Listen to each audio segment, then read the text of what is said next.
ગળતેશ્વર તાલુકામાં મહાસુદ બીજ નિમિત્તે ઠેર ઠેર ભજન કીર્તન અને રામદેવજી ભગવાનની શોભાયાત્રા નીકળી.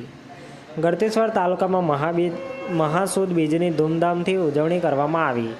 આજે તારીખ 11/2/2024ને બપોરે 1 વાગ્યે આજે મહાસુદ બીજના દિવસે ઠેર ઠેર ભગવાન શ્રી રામદેવજીની શોભાયાત્રાઓ સાથે ભજન કીર્તનનું આયોજન કરવામાં આવ્યું હતું.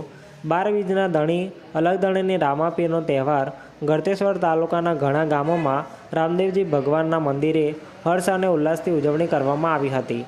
જેમાં ગળતેશ્વર તાલુકાના હીરાના મોવાડા, છીકારિયા, કુણી, બૈડપ, સાંગોલ, દોલતપુરા, કોટડી તથા ધોરાની મોવાડી જેવા ગામોમાં અનેકો ગામોમાં ભગવાન રામદેવજી ભગવાનની શોભાયાત્રા કાઢવામાં આવી હતી.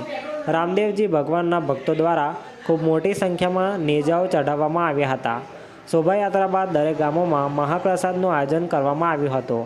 આ પ્રસંગે રાજકીય આગેવાનો તથા ઠાસરા 119 વિધાનસભાના ધારાસભ્ય યોગેન્દ્રસિંહ પરમારે પણ દરેક ગામોમાં શોભાયાત્રામાં અને રામદેવજીની આરતી ઉતારીને તેમણે સૌ ગ્રામજનો સાથે હાજરી આપી હતી.